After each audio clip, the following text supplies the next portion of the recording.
Good morning class 7 student. आपने पहले पढ़ा फाइबर एंड फैब्रिक केमिस्ट्री, जिसमें मैंने आपको वुलन इंडस्ट्री के विषय में बताया। बहुत सारा कौन कौन सा एनिमल से हमको मिल सकता है। कुछ ब्रीड्स के विषय में मैंने जिक्र किया था लास्ट क्लास में, जो इंडियन ब्रीड्स थी, जैसे लामा, नील, ये सब के विषय में। तो मैंने एक चार्ट भी ड्रॉ करके आपको समझाने का कोशिश किया था और होमवर्क में भी बोला था कि आप लोग इंडिया में और कौन कौन सा ब्रीड है सिख का, या फिर जो है कैमल फैमिली का, या रेड फैमिली का, या कैट फैमिली का, जो जिससे हमको उल प्रोडक्ट मिल जाता है, उलन प्रोडक्ट मिलता है, उसका एक लिस्ट तैयार करने के लिए। तो मैं समझ रहा हूँ कि शायद आप तैयार किए होंगे और बहुत बच्चे तैयार नहीं भी किए हैं, तो वो जल्दी तैयार कीजिए ताकि आपको और मालूम चले कि इंडिया में कौन कौन सा ब्रीड है। तो उल फ्रॉम अदर एनिमल्स, सीप के विषय में तो आपने जाना, और अदर एनिमल्स के विषय में मैंने जिक्र किया था लास्ट वीडियो में। मैं इसे आपको और थोड़ा क्लियर कर देता हूँ कि जो सीप है, वो उल जो है वो सिर्फ हमको सीप से ही नहीं मिलती है, हमको अदर एनिमल से भी मिलती है, जैसे कि कैमल फैमिली से, गॉड फैमिली से, और जो रैबिट फैमिली है उससे भी मिलती है। तो कैमल फैमिली से जो मिलने वाली हेयर होती है वो बहुत सॉफ्ट और फाइन फर होती है उसका, of the undercoat of the camel. और हर कैमल का ऐसा नहीं होता है, कुछ रेयर कैमल्स हैं उसका ऐसा होता है। जैसे कि बैक्टीरियन कैमल के विषय में जिक्र करेंगे। बैक्टीरियन कैमल क्या है कि ये जो है साइबेरिया, मंगोलिया और चाइना में मिलती है।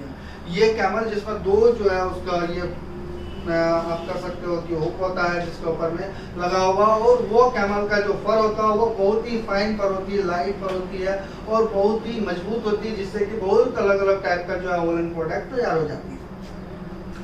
इसके बाद अगर क्या जो है बात करेंगे तो आपको लामा फैमिली हो गया और एल्पा फैमिली हो गया। ये भी कैमल फैमिली का ही पार्ट है जो साउथ अमेरिका में मिलता है। तो इससे भी जो है बहुत अच्छा जो है आपको मिल जाएगा, यानी कि इसका जो हेयर होती है वो बहुत ही सॉफ्ट होती है और उसमें बहुत जो है लस्टर्ड होता है और लाइट वेट होती है, इसलिए इसका जो है प्रोडक्ट बहुत ज़्यादा मार्केट में आ सकता है वुलन प्रोडक्ट का। तो इसी तरीका से कश्मीरी गोट है जो हमारा इंडिया में है आपको, और जो है साउथ ईस्ट एशिया में भी है, इसको देखा जाता है, वहाँ भी मिल जाएगी। तो इसका भी जो फर होता है वो बहुत अच्छा होता है, इससे भी वुलन प्रोडक्ट मिल जाती है। तो इन सभी चीज़ों के विषय में, अंगूरा गोट के विषय में भी आपने पढ़ा होगा, जो अंगूरा में है, यानी अंकारा जो अभी जो तुर्की का कैपिटल है वहाँ पर है। तो वो ये सभी जगह पर जो इस टाइप का एनिमल्स है उससे हमको ये सारा प्रोडक्ट मिल रहा है, वुलन प्रोडक्ट मिल रही है। तो अब मैं आगे आपको बताने वाला हूँ कि वुलन प्रोडक्ट प्रोडक्शन करने के टाइम में क्या क्या इंडस्ट्री के अंदर में होती है, तो क्या क्या उसका प्रोसेस है। तो प्रोसेस के विषय में मैंने यहाँ लिखा है shearing, scouring, grading, sorting, dyeing, drying, making of yarn. तो इसके बाद हम लोग हेल्थ हजार्ड के विषय में पढ़ेंगे कि जो इस इंडस्ट्री में हेल्थ हजार्ड है वो क्या है। तो वुलन प्रोडक्शन, वुल प्रोडक्ट करने के लिए, वुल प्रोडक्शन करने के लिए, या उससे जो है अलग अलग आपका प्रोडक्ट तैयार करने के लिए, मैंने लास्ट क्लास में भी वीडियो में भी बताया था आपको कि जो वुलन इंडस्ट्री है वहां पर ऐसा नहीं है कि वो सिर्फ और केवल सिर्फ जो जिस कलर का मेरा ड्रेस है, आपका ड्रेस है, उस कलर का हमको थ्रेड मिल जाती है एनिमल से, ऐसा नहीं होता। जो थ्रेड मिलती है बेसिकली वो व्हाइट होती है, ब्लैक होती है या ब्राउन होती है। तो ये तीन ही बेसिक जो है वो जो आपको हेयर होता है किसी भी एनिमल्स का वो मिलता है, बेसिक हेयर है, उनसे वो तैयार होती है, ड्रेस तैयार होती है।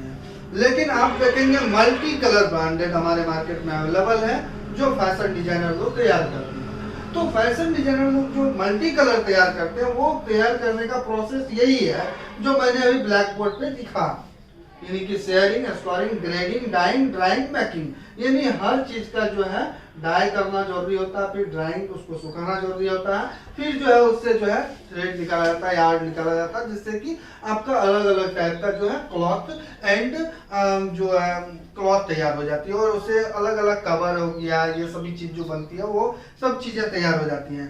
तो फर्स्ट आता है शेयरिंग। ये प्रोसेस क्या है कि सबसे पहले जो होता है किसी भी जानवर से, जो हमको हेयर दे सकता है, जिसका हेयर कॉट से हम लोग जो है ड्रेस तैयार कर सकते हैं, या कोई उलन प्रोडक्ट हो या सिल्क प्रोडक्ट हो, ये सभी चीज को जो हम लोग तैयार करते हैं। इसके बाद मैं सेरिकल्चर के विषय में भी जिक्र करूंगा, सिल्क का प्रोडक्शन के विषय में, उलन प्रोडक्शन समाप्त होने के बाद इसकी हेल्थ चार्ट को पढ़ेंगे, फिर सेरिकल्चर में जाएंगे जहां पर सिल्क के विषय में पढ़ेंगे। तो जो हमारा उलन प्रोडक्शन एजेंसियां हैं, कंपनी है, उसमें सबसे पहले क्या होता है कि शेयरिंग होता है। यानी कि जितना भी भेड़ है या कैमल्स है या गॉट है या रैबिट्स है, जिससे कि हमको हेयर निकालना है, तो सबसे पहला काम है उससे क्या करते हैं हम लोग, हेयर निकालते हैं, रिमूवल ऑफ द फ्लीस, उसको कहते हैं from an animal is called the sharing. तो जो सबसे पहले हम लोग उससे हेयर निकालते हैं। हेयर निकालने के बाद क्या करते हैं कि हर एनिमल्स का हेयर जो होता है वो एक जैसा नहीं होता है, किसी किसी का साफ भी मिलता है तो किसी किसी का बहुत ज्यादा गंदा भी मिलता है। आपने ये सुना होगा, देखा भी होगा कि बहुत सारे एनिमल्स का हेयर जो होता है वो क्या होता है, गंदा होता है। तो जब गंदा हेयर होता है तो हम लोग क्या करेंगे, उसको क्या गंदा हेयर से ही हम लोग क्या करेंगे कि वो ड्रेस तैयार करेंगे? नहीं, ऐसा नहीं होता है। तो जब हम लोग उसका ड्रेस निकालने के लिए हेयर निकालते हैं और उससे कुछ बनाने के लिए जाते हैं, तो हम लोग को क्या करना पड़ता है, स्कोरिंग करना पड़ता है। स्कोरिंग में क्या करना पड़ेगा कि हम लोग सबसे पहले जो है हेयर को ये चेक करते हैं कि वो उसमें डस्ट कितना है या वो गंदा कितना है। तो उसको हम लोग वॉश करते हैं, प्रॉपरली वॉश करते हैं और रिमूव करते हैं उसका डर्टी को या डस्ट को कहिए, या ग्रीस वगैरह कुछ लगा हुआ है ऐसे चीज को, तो हम लोग उसको पहले रिमूव करते हैं। तो the process of removing dust, dirty and grease from the shearing hair is called the scouring. ये हम लोग कह सकते हैं कि जो हेयर हम लोग निकाल रहे हैं एनिमल से, वो उसको फ्रेश करना, उसको अच्छा से क्लीन कर देना है। क्लीन करने का मतलब ये है, आपने क्या किया, स्टेप 2 कर दिया, स्कोरिंग कर दिया। अब हम लोग क्या करेंगे, स्टेप 3 के पास जाएंगे। स्टेप 3 में क्या होता है कि हम लोग उसका कलर के अकॉर्डिंग या उसका लेंथ के अकॉर्डिंग, दोनों बेसिक पॉइंट है इसमें, इसको दिमाग में रखिए, लेंथ और कलर। लेंथ और कलर के अकॉर्डिंग हम लोग क्या करते हैं, उसका यार्ड को अलग अलग करते हैं, सेपरेट करते हैं, छांटते हैं उससे। यानी कि जब आपने जो हेयर को रिमूव किया एनिमल से, उसके बाद उसको हम लोग क्लीन करते हैं। क्लीन करने के बाद थर्ड प्रोसेस क्या होती है कि हम लोग उसका क्या करेंगे, क्लीन करने के बाद उसको अलग अलग तरीका से जो है छाटैया करेंगे। छाटैया कैसे करेंगे, तो छाटैया करने छाटने के पहले टाइम दिमाग में ये रखना है कि उसका लेंथ क्या है। सेम लेंथ का जो हेयर है उसको एक साइड रखेंगे और सेम कलर का जो है उसको एक साइड रखेंगे। तो इस टाइप से हम लोग उसका क्या करते हैं, ग्रेडिंग करते हैं या सॉर्टिंग करते हैं, या आप कर सकते हो ग्रेडिंग करना, अलग अलग जो रैंक है उसके हिसाब से उसको डिवाइड करते हैं, बांटते हैं। In this process the wool is sorted on the base of the length colour जो है इसके ऊपर में, इन के ऊपर में हम लोग इसको क्या करते हैं, छांट देते हैं। उसके बाद क्या करते हैं, डाइंग करते हैं। डाई करना थर्ड में आता है। डाई मतलब हो गया कि आप उसको कलर कर रहे हैं। यदि कि अगर व्हाइट निकाले, ब्राउन निकाले, ब्लैक निकाले, 3 बेसिक ही मिलेगा। इसके अलावा हमको रेड भी बनाना, पिंक भी बनाना है, पर्पल भी तैयार करना है, येलो भी तैयार करना है, ग्रीन भी तैयार करना है। तो किसी एनिमल्स को देखे हैं ग्रीन कलर का फर होता है या पर्पल कलर का फर होता है उसके ऊपर में, यानी कि उसका जो हेयर होता है, बाल जो होती है वो पर्पल कलर का होता है या येलो कलर का होता है। कुछ जानवर को तो मैंने देखा है येलो कलर का हो जाता है, वो ड्यू टू द डस्ट और डर्टी ग्रीस वगैरह लगने के कारण वो कलर चेंज हो जाता है। लेकिन नेचुरली ऐसा नहीं होता। नेचुरली हमको 3 बेसिक कलर प्राप्त होती है, वो है व्हाइट, ब्लैक, ब्राउन, जो एनिमल्स हेयर का टेंडेंसी है और उसके अकॉर्डिंग। तो इनको हम लोग अलग अलग कलर में जो लेते हैं, देखते हैं, अलग अलग कलर का हम लोग वुलन प्रोडक्ट लेते हैं, इसको हम लोग क्या करते हैं, डाई करते हैं, यानी कि कलर करते हैं। कलर करने का जो है एक जो है आपको प्रोसेस है उसके अंदर में, वुलन इंडस्ट्री के अंदर में या सिल्क इंडस्ट्री के अंदर में, जिससे कि हम लोग वो ड्रेस को, वो थ्रेड को कलर करते हैं। कलर करने के बाद क्या होती है कि उसका कलर की कैपेसिटी के अकॉर्डिंग उसको जो है ड्राई किया जाता है, सुखाया जाता है। अगर ड्राई नहीं किया जाएगा तो वन टाइम ऐसे करके वाटर के अंदर में डालेंगे, निकालेंगे, कलर पूरा बाहर जाएगा। जो भी ड्रेस का हम लोग देख रहे हैं कलर पूरा अच्छा से निकल रहा है, इसका मतलब है कि उसका कलर जो है स्ट्रॉन्ग नहीं है, यानी कि ड्राई अच्छा से नहीं हुआ था और उससे पहले ही वो मार्केट में आ गया। इसलिए ड्राई करना भी बहुत जरूरी होता है। In this process, container of the wool are put through the rolling to the squeeze out of as much as water as possible। कहना है कि जितना अधिक से अधिक संभव होता है उससे हम लोग वाटर निकाल लेते हैं, यानी कि ड्राई कर देते हैं। कम्प्लीटली उसको ड्राई करना जरूरी होता है। ड्राई करने के बाद उसको हम लोग क्या करेंगे, मिल में भेज देंगे। कौन सा मिल में? आटा वाला मिल में नहीं, ऐसा मिल जहाँ पर हम लोग का ड्रेस तैयार होता है। तो जब